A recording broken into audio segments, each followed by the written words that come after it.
ಯಾವ ಜನ್ಮದ ಪುಣ್ಯವೋ ಏನೋ ಎಲ್ಲಿ ಹೋದಲ್ಲಿ ನನಗೆ ಶಿಷ್ಯರು ಅದ.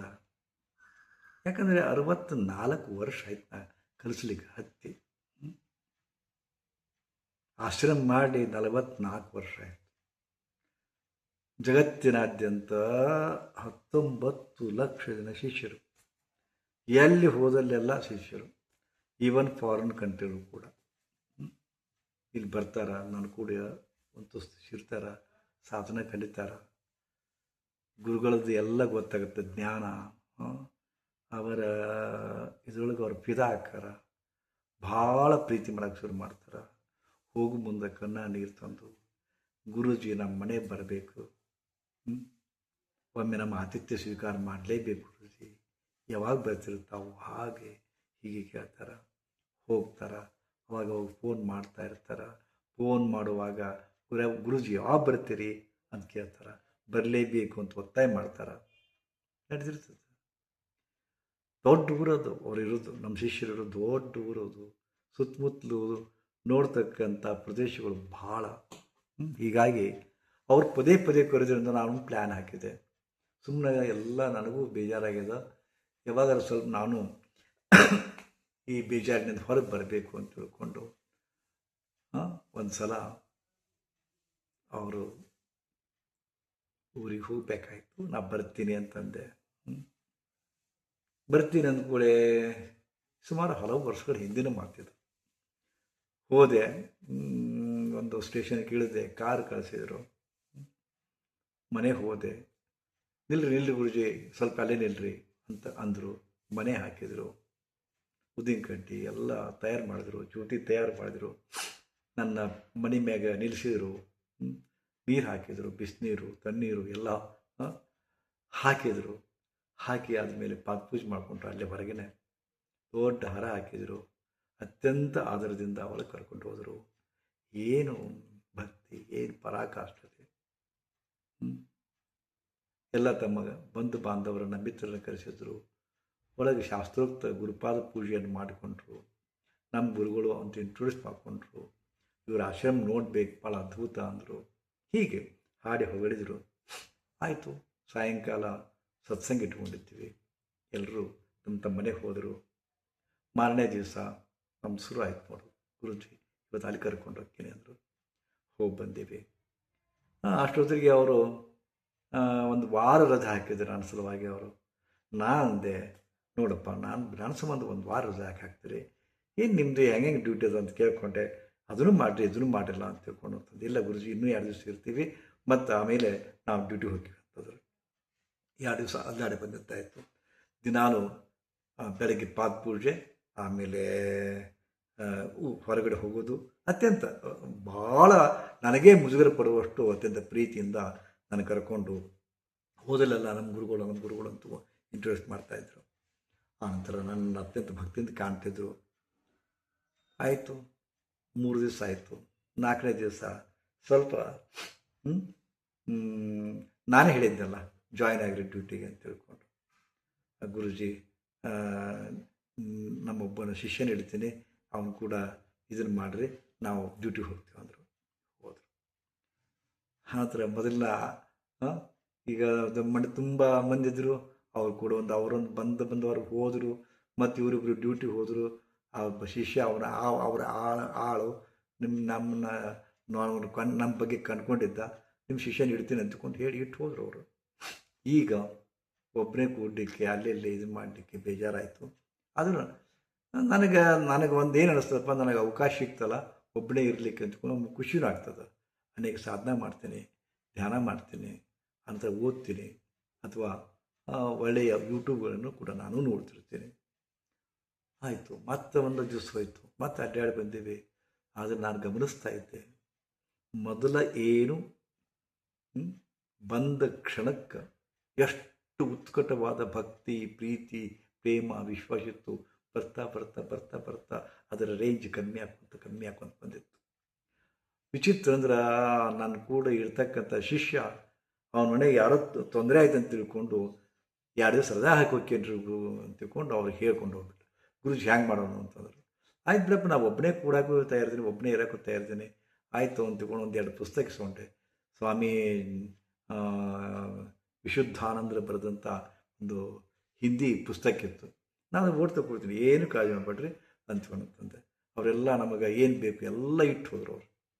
ಮತ್ತು ಹೀಗೆ ಹೇಗೆ ದಿನಗಳು ಹೋದು ಹಂಗೆ ಇದಾಯ್ತು. ಒಟ್ಟು ಟೋಟಲಿ 7-8 ದಿವಸ ಅಲ್ಲಿ ಇರಬೇಕಾಗಿತ್ತು ನಾನು.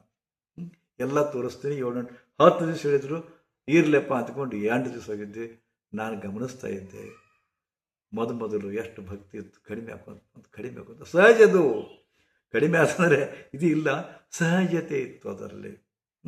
ಒಂದು ಇನ್ನೊಂದು 2-3 ಸುಳಿತಿತ್ತು. ಅವ್ರ ಮಿಸಸ್ ಏನಂದರು, ಗುರುಜಿ ನೀವು ಹಿಂಗೆ ಮಾಡಿರಿ, ಅದು ಅವನು ನಮ್ಮ ಆರ್ಮಸ ಇಲ್ಲಲ್ಲ, ಅದಕ್ಕೆ ನೀವೇನು ಹಾಲಿನ ಬರ್ತಾನೆ, ಸ್ವಲ್ಪ ಹಾಲು ತೊಗೊಂಡು ಇಟ್ಬಿಡ್ರಿ ಅಂತಂತಂದರು. ನಮಗೇನು ಕೆಲಸ ಹಚ್ಚಿದ್ರು. ಮಾರನೇ ದಿವಸ ಸಣ್ಣಗೆ ಸ್ವಲ್ಪ ಇದು ನೀರು ಬಂದಾಕುವಂತ ಸ್ವಲ್ಪ ನೀರು ತುಂಬ್ರಿ ಗುರುಜಿ ಅಂತಂತಂದರು. ನನಗೇನೋ ಇಲ್ಲ, ನನಗೆ ಕಾಮನ್ ಇವೆಲ್ಲ ಮನುಷ್ಯನ ಸೈಕಾಲಜಿ, ಹ್ಯೂಮನ್ ಸೈಕಾಲಜಿ ಬಗೆಗೆ ನನಗೆ ಭಾಳ ಗೊತ್ತು. ಇದು ಸಹಜವೂ ಕೂಡ, ನಾ ಏನು ತಿಳ್ಕೊಳ್ಳಿಲ್ಲ. ಅಂತೂ ಭಕ್ತಿ ಇತ್ತು, ಆದರೆ ಅದರ ಪರಾಕಾಷ್ಠತೆ ಕಮ್ಮಿ ಆಕ್ಕೊಂತ ಬಂತು. ಸಣ್ಣಗೆ ಗುರುಗಳ ಕೆಲಸ ಹೇಳಿದರು ಅವರು. ಸ್ವಲ್ಪ ನಾನು ಮಾಡಿದೆ. ಇದು ಗುರುಗಳು ಕೂಡ ಮಾತಲ್ಲ, ಈವನ್ ಸ್ವಯಂ ಪರಮಾತ್ಮನೇ, ದೇವರೇ ನಿಮ್ಮ ಮನೆಗೆ ಈ ದೇವರು ಬರಲಿ ಅಂತಕೊಂಡು ಕಾತಿರ್ತಿರ್ತದ. ಒಂದು ಫೈನ್ ಡೇ ಕಾಲಿಂಗ್ ಬೆಲ್ ಒತ್ತಾನ ಪರಮಾತ್ಮ. ಯಾರು ಅಂತ ನೋಡ್ತೀರಿ, ದಿನಾಲು ಪೂಜೆ ಮಾಡ್ತಿಲ್ಲಪ್ಪ, ದಿನಾಲು ಬಾ ಅಂತ ಕರಿತಿಲ್ಲಪ್ಪ, ಆ ಪರಮಾತ್ಮನೇ ನಾನಪ್ಪ ಅಂತಂತಾರ. ಬಾ ಪರಮಾತ್ಮ ಅಂತ ಒಳಗೆ ಕರ್ಕೊಂತೀರಿ, ಆ ಪರಮಾತ್ಮನ ಕೂಡು. 8 ದಿವಸ ಅವನ ಪರಮಾತ್ಮ ನಿಮ್ಗೆ ಕೂಡಿದ್ರಪ್ಪ ಅಂದ್ರೆ ನನಗೇನು ಮಾಡಿದ್ರಿ ಅದನ್ನೇ ಮಾಡ್ತೀರಿ. ಹೇಳೋ ಉದ್ದೇಶ ಇಷ್ಟೇ, ನಾನು ಹೇಳಿ ಹೊರಟಿದ್ದು ಇಷ್ಟೇ. ಏನಪ್ಪ ಅಂದ್ರೆ ಅದೆಷ್ಟೇ ಹತ್ತಿರದ ವ್ಯಕ್ತಿ ಇರಲಿ, ಅದೆಷ್ಟೇ ಪ್ರೀತಿ ಪಾತ್ರ ವ್ಯಕ್ತಿ ಇರಲಿ, ಅದೆಷ್ಟೇ ಅಭಿಮಾನ ಇರಲಿ, ಭಕ್ತಿ ಇರಲಿ, ಶ್ರದ್ಧೆ ಇರಲಿ, ಏನೇ ಇರಲಿ, ಒಂದು ಸ್ವಲ್ಪ ಡಿಸ್ಟೆನ್ಸ್ ಮೇಂಟೈನ್ ಮಾಡಿ. ನಾ ಅದನ್ನು ಹೇಳಬೇಕಾಗಿದೆ. ಡಿಸ್ಟೆನ್ಸ್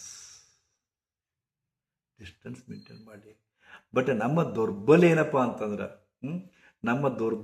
ಅಂತಂದ್ರೆ ಇವತ್ತು ಒಂದು ಹುಡುಗಿ ಲವ್ ಮಾಡ್ತೇವೆ, ಸಿಕ್ಕಿತೋ ಸಿಗೋಕಿಲ್ಲ ಅಂತಕೊಂಡು ಅವ್ರಿಗೆ ಏನೇನೋ ಆಶ್ವಾಸನೆ ಕೊಡ್ತೀವಿ, ಹುಚ್ಚುಚ್ಚಾರ ಪ್ರೀತಿ ಮಾಡ್ತೀರಿ, ಎಗ್ಗಿಲ್ದ ಪ್ರೀತಿ ಮಾಡ್ತೀರಿ, ಏನು ತಿನ್ನಿಸ್ತೀವಿ, ಧಾರಾಳವಾಗಿ ಖರ್ಚು ಮಾಡ್ತೀವಿ. ಆಕೆ ಫೀಲಿಂಗ್ ಏನಪ್ಪ ಅಂದ್ರೆ ಇವನ ಕಡೆ ಸಾಕಷ್ಟು ರೊಕ್ಕದ, ಸಾಕಷ್ಟು ಪ್ರೀತಿ ಮಾಡ್ತಾನೆ, ಸಾಕಷ್ಟು ಗಳಿಸ್ತಾನೆ, ಸಾಕಷ್ಟು ಖರ್ಚು ಮಾಡ್ತಾನೆ, ನನ್ನ ಸಿಕ್ಕಾಪಟ್ಟೆ ಪ್ರೀತಿ ಮಾಡ್ತಾನೆ. ಹೌದಾ? ಮುಂದೆ ಅದೇ ಪ್ರೀತಿ ಮಾಡ್ತೀರಿ. ನಿಮ್ಮ ಬಗ್ಗೆ ಇನ್ನಷ್ಟು ಹೆಚ್ಚು ಆಕಿನ ಹತ್ತಿರ ಆಗಿ ಮಾಡ್ಕೊತೀರಿ. ನಿಮ್ಮ ವೀಕ್ನೆಸ್ ಬಂಡವಾಳ ಎಲ್ಲ ಗೊತ್ತಾಗ್ಕೊಂತಿರ್ತದೆ. ಹೌದಾ? ಮೊದಲು ಅಗ್ದಿ ನಾಚಿಕೆಯಿಂದ ರೀ ಅಂತ ಮಾತಾಡ್ತಿದ್ದು. ಹೌದಾ? ಈ ಸಣ್ಣಗೆ ಸುರೇಶ ನೀವು ಭಾಳ ಸ್ಮಾರ್ಟ್ ಅದೀರಿ, ಹೆಸರುಗೊಂಡು ಕರೀತಾರೆ, ಹೆಸರುಗೊಂಡು ಕಡೆ ಶುರು ಮಾಡ್ತಾರೆ. ನೋಡ್ತಾರೆ ಒಂದ್ಸರಿ ಹಿಂಗೆ ನೋಡ್ತಾರೆ ಅವರು ನಿಮ್ಮ ಕಣ್ಣನ್ನು, ನಡೀತೈತೆ ಅಂತ ನಡೆಸಾಕ ಶುರುವಾಗ್ತದೆ. ಹೀಗೆ ನಿಮ್ಮ ವೀಕ್ನೆಸ್, ನಿಮ್ಮ ದೌರ್ಬಲ್ಯನೂ ಸ್ಟಡಿ ಮಾಡ್ಕೊತ ಹೋಗ್ತಾರೆ ಎಲ್ಲರೂ. ಅದು ಹೇಂತಿರಲಿ, ಪ್ರಿಯತಮೆ ಇರಲಿ, ಪ್ರಿಯಕರ ಇರಲಿ, ಪತಿ ಇರಲಿ, ಸತಿ ಇರಲಿ, ಮಕ್ಕಳಿರಲಿ, ಯಾರೇ ಇರಲಿ, ನಮ್ಮ ದೌರ್ಬಲ್ಯವನ್ನು ಸ್ಟಡಿ ಮಾಡ್ತಾರೆ, ಕ್ಯಾಚ್ ಮಾಡ್ತಾರೆ. ಪ್ರತಿಯೊಬ್ಬರ ದೌರ್ಬಲ್ಯಗಳನ್ನೇ ಸ್ಟಡಿ ಮಾಡಿದ್ರಾಗ ಕಾಲ ಕಳೀತಾರೆ ಅವರು, ಕ್ಯಾಚ್ ಮಾಡ್ತಾರೆ. ಈಗ ಆಗ್ತಾ ಇರೋದೇನು ಮತ್ತೆ? ಸಣ್ಣಗೆ ಒಂದು ಫೋನ್ ಬರ್ತದೆ, ಐ ವಾಂಟ್ ಯುವರ್ ಫ್ರೆಂಡ್ಶಿಪ್ ಅಂತ ಬರ್ತದೆ. ಒಂದು ಸಣ್ಣ ಹಣದ ಅತ್ಯಂತ ಆತ್ಮೀಯ ಮತ್ತು ಮಾತುಕ ಸ್ವರದೊಳಗೆ ನಿಮ್ಮ ಹೆಸರು ಹೇಳ್ತಾರ. ಸೊ ನೀವು ಎಂತ ಮಾತಾಡಿದ್ರೆ, ಕಗ್ಗಜ ಸೋದರ ಮಾತಾಡಿದ್ರೆ, your voice is so sweet ಅಂತ ಉಬ್ಬುತ್ತೀರಿ. ಹೌದಾ? ನಮ್ಮ ಹೆಸರು ಪ್ರಕಾಶ್, ಈ ತುಂಬ ಚೆನ್ನಾಗಿದೆ ಅಂತೀರಿ, ಮತ್ತು ಉಬ್ಬುತ್ತೀರಿ. ಉಬ್ಬಿಸಿ ಟಬ್ ಅನಿಸ್ತಾರೆ, ನಿಮ್ಮನ್ನು ಉಬ್ಬಿಸ್ಕೊಂತ ಹೋಗ್ತಾರ. ಅವಾಗ I want to meet you ಅಂತಾರೆ. ಮೀಟ್ ಹಾಕಿರಿ. ತಮ್ಮ ಮಾದಕ ಕಣ್ಣುಗಳಿಂದ, ತಮ್ಮ ಅತ್ಯಂತ ಪ್ರೀತಿ ಪಾತ್ರ, ಇದನ್ನು ನಾನಿನ್ನನ್ನು ಭಾಳ ಪ್ರೀತಿಸ್ತೀನಿ ಅನ್ನೋದು ಮೆಸೇಜ್ ಕೊಡ್ತಾರೆ ಅವರು. ಮಳ್ಳಾಕಿರಿ. ಹೌದಾ? ಸಣ್ಣಗೆ ಬೆಲೆ ಕೆಡುತ್ತಾರೆ. ಅವ್ರು ಬಂದಿದ್ದು ನಿಮ್ಮ ದೌರ್ಬಲ್ಯ ಸ್ಟಡಿ ಮಾಡಕ್ಕನ. ಪ್ರತಿ ಕ್ಷಣಕ್ಕೂ ನಿಮ್ಮ ದೌರ್ಬಲ್ಯನ ಸ್ಟಡಿ ಮಾಡ್ತಾರೆ ಅವರು. ಎಲ್ಲರೂ ಅದೇ ಮಾಡ್ತಾರೆ ಅವರು. ಹೆಂಡತಿ ಗಂಡ, ಗಂಡನ ಹೆಂಡತಿ ಮೊದಲು ನೋಡ್ತೀರೇನು, ಮೊದಲಿದ್ದ ಪ್ರೀತಿ ಕರೆಕ್ಟಾ ಹೋಗ್ತದೆ. ನಿಮ್ಮ ಆಳು ಮನುಷ್ಯರು ಬರ್ತಾರೆ, ಆಳು ಮನುಷ್ಯರು ಕೂಡ ಇರ್ಲಿಪ್ಪ, ನೀವು ನಿಮ್ಮ ಸಲಿಗೆಯಿಂದ ಇರೋದೇ ನಿಮ್ಮ ಅಭ್ಯಾಸ ಇರ್ತದೆ. ಏನು ಎಲ್ಲಿದೆ ನೀವು ಅಪ್ಪರ ಏನು ಮಾಡ್ತಾರೆ, ಅದು ಮಾಡ್ತಾರೆ, ಇದು ಮಾಡ್ತಾರೆ, ಹಿಂಗೆ ಯಾಕೆ ಹಾಕೊಂಡು ಶರ್ಟ್ ಯಾಕೆ ಹಂಗೆ ಐತಿ ಏನು ಅಂತಾರೆ. ಓ ಇವ ಭಾಳ ಕರುಣಾಮಯ ಅದನ, ಇವ ಭಾಳ ದಯಾಮಯ ಅದನ, ಬೇಗ ಬಲಿ ಬೀಳ್ತಾನಂತ ಸ್ಟಡಿ ಸ್ಕೆಚ್ ಹಾಕಿ ಬಿಡ್ತಾರೆ ಅವರು. ಒಂದು ದಿವಸ ಫೈನ್ ಡೇ ಒಳಗೆ ಶುರು ಹಾಕೋರ, ನಿಮ್ಮ ಮನಸ್ಸು ಕರಗ್ತದೆ. ಯಾಕೋ ಅಂತಾರೆ, ನಮ್ಮ ಮೂಗು ಆರಾಮಿಲ್ಲ ಹೇಳ್ತಾನ, ಕರಗ್ತದೆ. ಮತ್ತು ಏನು ಮಾಡಬೇಕು, ನನಗೆ ಒಂದು 30,000 ಬೇಕಾಗಿತ್ತು, ಯಾರು ಕೊಡವಲ್ರು ಅಂತಾರೆ. ಅಳಬೇಡಪ್ಪ, ನಾ ಕೊಡ್ತೀನಿ, ನಿಮ್ಗೆ ಕೊಟ್ಕೊಡಕ್ಕಂತ ಅಂತಾರೆ. ಇಸ್ಕೊತಾರೆ. ಮುಂದೆ 4ನೇ ದಿವಸ ಬರ್ತಾರೆ, ಅವಾಗ ಆರಾಮಿಲ್ಲ, ಮತ್ತೆ ಬೇಕು, ಇನ್ನೊಂದು 10,000 ಕೊಡ್ತಾರೆ. ಮುಂದೆ ಗಪ್ಪ ಹಾಕಾರ, ಮಣಿಗೂ ಬರೋದಿಲ್ಲ. ಅವ್ರ ಅಡ್ರೆಸ್ ಗೊತ್ತಿರೋದಿಲ್ಲ. ರೆಡಿ ಎತ್ತಿ ಪ್ರತಿ ಕ್ಷಣಕ್ಕೂ, ಪ್ರತಿ ಸ್ಥಳದೊಳಗೆ, ಪ್ರತಿ ಗಳಿಗೆ ಒಳಗೆ ನಿಮ್ಮನ್ನು ಹಿಂಗೆ ಆಮಾರಿಸ್ಬೇಕಂತ ಸನ್ನಿವೇಶವನ್ನು ಹುಡುಕ್ತಾರೆ ಅವರು. ಹಿಂಗೆ ನಡೆದ ಜಗತ್ತು. ಕಾರಣ ಮೇಂಟೈನ್ ದಿ ಡಿಸ್ಟೆನ್ಸ್. ಒಬ್ಬ ಸಾಹೇಬ್ರಿದ್ದೀರಿ, ಒಬ್ಬ ಅಧಿಕಾರಿ ಇದ್ದೀರಿ, ಸುಮ್ಮನೆ ಸಲಿಗೆಯಿಂದಿರೋದೇ ನಿಮ್ಮ ಬಂಡವಾಳ. ಅವ್ನು ನೋಡ್ತಾರೆ ಅವರು. ಭಾಳ ಸಲಿಗೆಯಿಂದಿದ್ರೆ ಭಾಳ ಕೆಟ್ಟದು.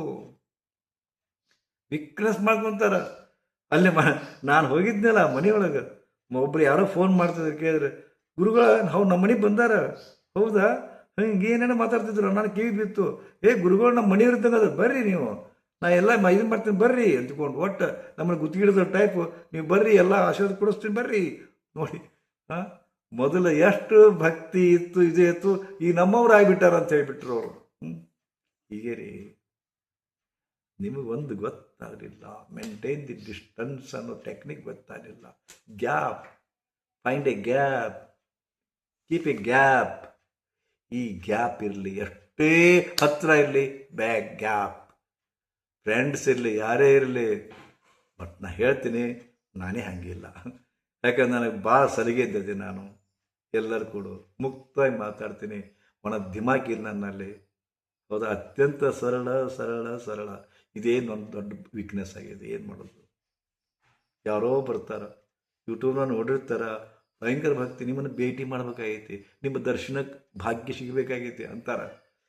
ದರ್ಶನ ಭಾಗ್ಯ ಹುಡುಕೊಂಡು ಬರ್ತಾರೆ, ಆಸನದೊಳಗೆ ಕಾಲಿಡ್ತಾರೆ, ನನ್ನ ಕೇಳ್ತಾರೆ, ನಾ ಗುರುಗಳನ್ನ ಭೇಟಿ ಆಗ್ಬೇಕಾಗೈತಲ್ಲ, ಎಲ್ಲದಾರ ಸ್ವಲ್ಪ ಭೇಟಿ ಮಾಡಿಸ್ತೀರೇನು?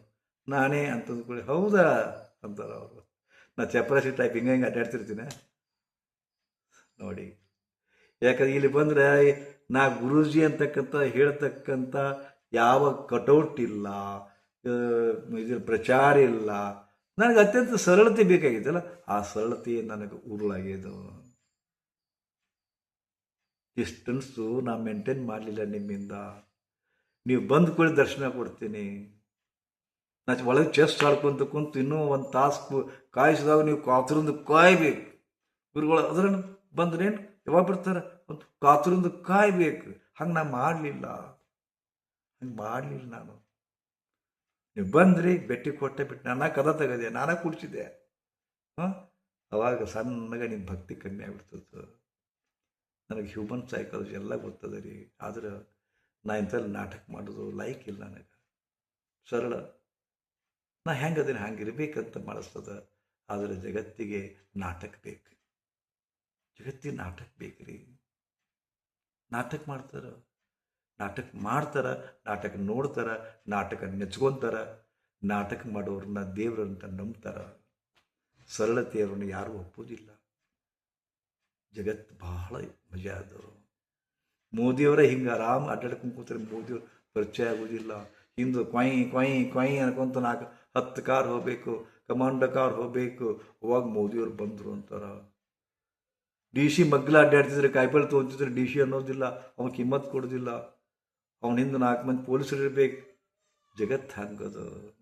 ನಮ್ಮ ಘನತೆಯನ್ನು, ನಮ್ಮ ಖ್ಯಾತಿಯನ್ನು, ನಮ್ಮ ಪ್ರಸಿದ್ಧತೆಯನ್ನು, ನಮ್ಮ ದೊಡ್ಡಸ್ತಿಕೆಯನ್ನು ನಾವು ಎಕ್ಸ್ಪೋಸ್ ಮಾಡ್ಕೋಬೇಕು. ಅದು ಎಕ್ಸ್ಪೋಸ್ ಮಾಡ್ಕೊಳ್ಳೋದು ಹೋದ್ರೆ ನೀವು ಇಷ್ಟು ಹತ್ತಿರ ಇದ್ರೂ ಕೂಡ ಕುಬ್ಜರಾಗಿ ಬಿಡ್ತೀರಿ. ಆದ ಕಾರಣ ಆದಷ್ಟು ನಾನು ಫ್ರ್ಯಾಂಕ್ಲಿ ಹೇಳ್ತೀನಲ್ಲ, ನಿಮಗೆ ಗ್ಯಾಪ್ ಮೇಂಟೈನ್ ಮಾಡಂತ ಹೇಳ್ತೀನಿ. ನನ್ನ ಕಡೆಯಿಂದ ಆಗೋದಿಲ್ಲ, ಅದಕ್ಕೆ ನಾ ಹಿಂಗೆ ಅದೀನಿ. ಮತ್ತು ನೀವು ನನ್ನಂಗೆ ಆಗ್ಬೇಕಂದ್ರೆ ಮಾಡಿರಿ, ಮತ್ತೇನದ. ಆದ್ರೆ ನಿಮಗೆ ಇದು ಆಗಬಾರ್ದಪ್ಪ ಅಂದರೆ ಗ್ಯಾಪ್ ಮೇಂಟೈನ್ ಮಾಡಿರಿ. ಹೆಂಡತಿ ಕೂಡ ಪಟಕ್ಕನ್ನು ಬೀಳಬೇಡ್ರಿ ನೀವು. ಸ್ವಲ್ಪ ಗಮ್ಮತ್ತಿರಲಿ, ಸ್ವಲ್ಪ ಇದು ಇರಲಿ, ಹೌದಾ. ಆಳುಗಳು ಕೂಡ ಸ್ವಲ್ಪ ಇದು ಇರಲಿ, ಸ್ವಲ್ಪ ಗಮ್ಮತ್ತಿರಲಿ, ಸ್ವಲ್ಪ ಬೆಗು ಇರಲಿ, ಹೌದಾ. ಅವಾಗ ಮತ್ತು ತೀರ ಫುಲ್ ಮಾತಾಡಿ ನಮ್ಮಲ್ಲಿ ವೀಕ್ನೆಸ್ ತಿಳ್ಕೊಂಡ್ಬಿಡ್ತಾರೆ ಅವರು. ಇದು ಹೆಕಡೆ ಆಯ್ತಿದ್ದು ಅಂತಿಕೊಂಡು, ಹೆಕಡೆ ಆಯ್ತಿದ್ದು, ಹೆಂತಿಗೆ ಅನಿಸ್ತತಿದ್ದು ಮನ್ಯಾಗ ಎಷ್ಟೋ. ನಾನು ನಮ್ಮ ಗುರುಗಳಿದ್ರು, ಯಾರು ಏನು ಹೇಳೋದಿಲ್ಲ. ನಾನು ಪಿ ಜಿ ಕಲಿಯುವಾಗ ನಮ್ಮ ಗುರುಗಳಿದ್ರು. ಅವಾಗ ನನಗೂ ಅವರಲ್ಲ ಭಾಳ ನನ್ನ ಪ್ರೀತಿ ಮಾಡ್ತಿದ್ರು, ಲೈಕ್ ಮಾಡ್ತಿದ್ರು, ಬಾರೋ ಅಂತ ತಿಳ್ಕೊಂಡು ಕರಿತಿದ್ರು. ನಾವು ಒಂದು ಸಲ ಬೆಳಗ್ಗೆನೇ ಹೋಗ್ಬೇಕಾಗಿ ಬಂತು. ನಮ್ಮ ಗುರುಗಳು ಅತ್ಯಂತ ಖ್ಯಾತಿವೆತ್ತ ಪ್ರೊಫೆಸರ್. ಅವ್ರು ಅವಾಗ ಇದು ಚಡ್ಡಿ ಇರ್ತದೆ, ಈಗೇನು ನೀವು ಹಾಫ್ ಅಂತ ಹಾಕೊಂತಿರಲ್ಲ, ಹಂಗೆ ಅವಾಗ ಚಡ್ಡಿ ಇದ್ದು, ಅದಕ್ಕೆ ಏನಂತಾರಲ್ಲ, ಅಂಡರ್ವೇರ್ ಅಂತಿದ್ರು ಅವಕ್ಕೆ. ಅಂಡರ್ವೇರ್ ಮ್ಯಾಗ ಅಂಡರ್ವೇರ್ ಅಂದ್ರೆ ಈಗ ಹಿಂಗ್ತಾ ಬಂದವಲ್ಲ, ಅದು ಅಲ್ಲ, ಇದು ಮೊಣಕಾಲವರೆಗೂ ಇದು ಇರ್ತಿತ್ತು. ಅದನ್ನು ಹಾಕೊಂಡು ನಮ್ಮ ಸರ್ ಕಸ ಹುಡುಗ್ತಿದ್ರು. ಏನ್ತಿದ್ರ ಅದು ಅಲ್ಲೇ ಚಳೆ ಹೊಡೀರಿ ಅಂತಿದ್ಲು. ಹಿಂಗೆ ನೋಡಿ ನಮಗೆ ಬಂದು ಗುರುಗಳು ಹಿಂಗೆ ಕಲಿಸ್ತಿರ್ತಾರೆ, ಹೆಂಡತಿ ಗುಲಾಮಾಗ್ಯಾನಲ್ಲ ಅಂತ ಅನಿಸ್ತಿತ್ತು ಅವಾಗ. ಸೊ ಇವೆಲ್ಲ ಮೇಂಟೈನ್ ಮಾಡೋದು ಭಾಳ ಕಠಿಣ ಅದ. ಆದಾಗಿ ನೀವು ಮೇಂಟೈನ್ ಮಾಡಿಕೊಳ್ಳೇಬೇಕು. ನಿಮ್ಮ ಮನಸ್ಸಿಗೆ ಮುಜುಗರ ಆಗಬಾರ್ದು ಅಂದರೆ ನಾವೊಂದು ಟೆಕ್ನಿಕ್ ಹೇಳಿದೆ, ಹಿಂಗೊಂದು ಹೇಳಿದೆ, ಹಿಂಗಿದ್ರೆ ಚೆನ್ನಾಗಿರುತ್ತೆ ಅಂತ ತಿಳ್ಕೊಂಡು ಯಾಕೆ ಪ್ರಯತ್ನ ಮಾಡಬಾರ್ದು. ಇದು ಒಬ್ಬರು ಪ್ರಯತ್ನ ಮಾಡ್ತಾರೆ ಅವಾಗ ಜನರು. ಮೊದಲು ಭಾಳ ಇದು ಇದ್ದರು, ಅವಾಗ ನಾ ಹೇಳಿದ್ದು ಟೆಕ್ನಿಕ್ ಅಲ್ಲಿ ಬಳಸೋ ಅಲ್ಲ. ಅವಾಗ ಒಂದು ಟ್ರಾನ್ಸ್ಫರ್ ಆಯಿತು, ಒಬ್ಬ ಅಧಿಕಾರಿ ಅವ ಟ್ರಾನ್ಸ್ಫರ್ ಆಯಿತು. ಇದಕ್ಕೆ ಹೋದ ಆಫೀಸಿಗೆ ಹೋಗೋಣ, ಯಾರು ಗಾಪ್ ಸೇಪ್ ಹೆಚ್ಚು ಮಾತಾಡೋಂಗಿಲ್ಲ, ಯಾರು ನಮಸ್ಕಾರ ಮಾಡೋಣ. ಮುಂದೆ ಅದನ್ನು ಬಿಟ್ಟ ಹೆಂಗೆ ಮಾಡೋದು ಅನಿಸ್ತಿದ್ರು ಅವನು. ಯಾರು ಮಾಡೋದು ಪಾಲಿಂಗ್ ಬರತ್ತ ಬರೋಣ ಅಂತ ಸುಮ್ಮನೆ. ಒಳಗೆ ಹೃದಯ ಸಾದಾ ಅದ, ಸರಳ ಅದ, ಕಕ್ಕುಲಾತಿ ಹೋಗ್ತದ, ಕರುಣ ಅದ. ಆದ್ರೂ ಸಹಿತ ನಾಟಕ ಮಾಡ್ತಿದ್ದವ, ನನ್ನ ಟೆಕ್ನಿಕ್ ಬಳಸಿದವ. ಸುಮ್ಕಿದ್ದ. ಅವಾಗ ಅವನು ಕಿಮ್ಮತ್ತು ಸಿಗಕತ್ತ ಅವಾಗ. ಇಲ್ಲಿ ಈ ಆಫೀಸ್ನಾಗಿದ್ದಾಗ, ಹಿಂದಿನ ಆಫೀಸ್ನಾಗಿದ್ದಾಗ ಅವ್ನು ಕ್ಯಾರಿ ಅಂತಿದ್ದಿಲ್ಲ ಮಂದಿ. ಅವನ್ನ ಸ್ವಲ್ಪ ಲೂಸ್ ಆಗಿ ಕಾಣ್ತಾನಂತ ಅಂತಿದ್ರು, ಮತ್ತು ಅವ್ನು ಕಿಮ್ಮತ್ತು ಕೊಡ್ತಿದ್ದಿಲ್ಲ. ಇಲ್ಲೇ ನನ್ನ ಟೆಕ್ನಿಕ್ ಬಳಸಿದ್ನಲ್ಲ, ಭಯಂಕರ ಮಂದಿ ನಮ್ಮ ಭಾಳ ಸ್ಟ್ರಿಕ್ಟ್ ಐತಿ ಅನ್ನೋರು ಅಂಜವ್ರು ಅವನಿಗೆ. ಸೊ ಸ್ವಲ್ಪ ತೀರ ಅತಿ ಆಗಬಾರ್ದು, but distance, you have to maintain some distance to some extent. ಸ್ವಲ್ಪ ಮಟ್ಟಿಗೆ ಡಿಸ್ಟನ್ಸ್ ಮೇಂಟೈನ್ ಮಾಡಬೇಕು, ಅಂತರ ಮೇಂಟೈನ್ ಮಾಡಬೇಕು. ಆಗುತ್ತಾ? ಪ್ರಯತ್ನ ಮಾಡಿರಲ್ಲ. ಸ್ವಲ್ಪ ಲೂಸ್ ಆಗಿದ್ದಾಗ, ಸ್ವಲ್ಪ ಸರಳ ಇದ್ದಾಗ ಒಂದು ನೋಡ್ಕೊಳ್ಳಿ. ಸ್ವಲ್ಪ ಗ್ಯಾಪ್ ಮೇಂಟೈನ್ ಮಾಡಿದಾಗ ಏನಾಗುತ್ತೆ ನೋಡ್ಕೊಳ್ಳಿ. ಫ್ಯೂಚರ್ ಇಸ್ ದ ಬೆಸ್ಟ್ ಅಂತ ನಿಮ್ಗೆ ಅನಿಸುತ್ತಾ, ಅದನ್ನು ಮೇಂಟೈನ್ ಮಾಡಿ. ಹೆಚ್ಚಿಗೇನು ಹೇಳಿ, ನನಗೆ ಅನುಭವ ಆಗಿದ್ದನ್ನು ನಿಮ್ಮ ಮುಂದೆ ಇಡ್ತೀನಿ.